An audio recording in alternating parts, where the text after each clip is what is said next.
నమస్తే, welcome to yo-yo TV. ప్రస్తుతం జూబ్లీహిల్స్ నియోజకవర్గంలో ఉన్నాం.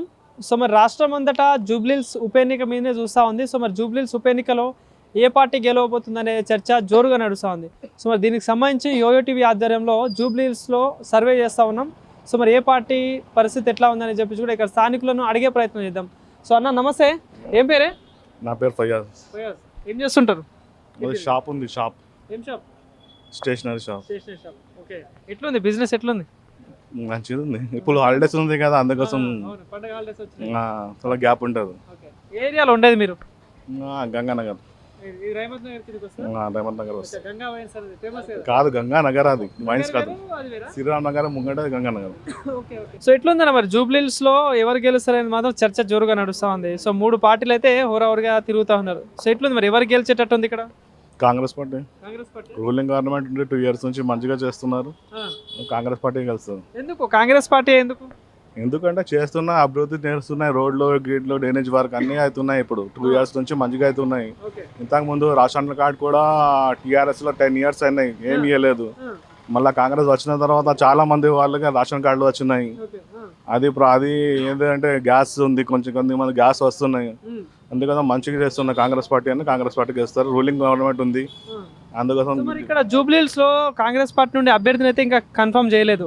సో మరి 3-4 పేర్లు వినిపిస్తూ ఉంది. అటు ఎవరో నవీన్ యాదవ్ కావచ్చు, సిఎన్ రెడ్డి కావచ్చు, అంజన్ కుమార్ యాదవ్ అని, వీళ్ళ 3 పేర్లు అయితే పార్టీ తరఫున వినిపిస్తుంది. సో ఎవరికి ఇస్తే బాగుంటుంది టికెట్? మరి 3 నుంచి అంటే 3 మంచి ఉంది, కాంగ్రెస్ పార్టీ మంచిగా ఉన్నారు.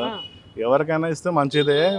అంటే సిఎన్ రెడ్డి గారు అన్న అంటే మంచిది ఉంది. ఇలా చూస్తున్నారు రైమత్ నగర్ లో మంచిది ఉంది, పట్టు మంచిగా ఉంది.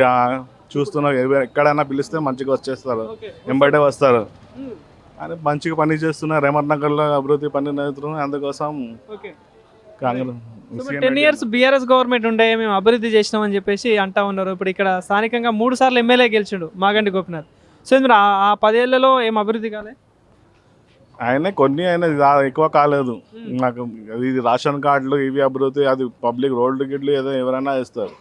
పబ్లిక్ ది ఫైదా, పబ్లిక్ ది ప్రాఫిట్ పడదు. ఐటమ్ అయితే లేదు. బస్ ఉంది, ఫ్రీ బస్ ఉంది లేడీస్ కి, అది మంచిది ఉంది. అది అట్లా.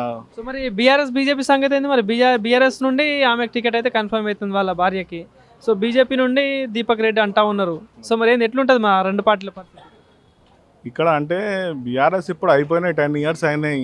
మళ్ళీ పబ్లిక్ కూడా డిఫరెంట్ చేంజ్ అవుతుంది. ఇప్పుడు మైండ్ చేంజ్ అయినాయి. చేంజ్ అయితే ఏదైనా కాంగ్రెస్ వస్తుంది. ఇక్కడ బీజేపీ అంటే అక్కడ లేదు, పట్టు లేదు. ఇక్కడ జూబ్లీహిల్స్ లో బీజేపీ లేదు. సో పోటీ ఎట్లా ఉండొచ్చు, ఎవరెవరి మధ్య ఉండొచ్చు అనుకుంటున్నారు? పోటీ అంటే కాంగ్రెస్ బీఆర్ఎస్ లో కూడా ఉంటుంది. కాంగ్రెస్. ఓకే. Thank you.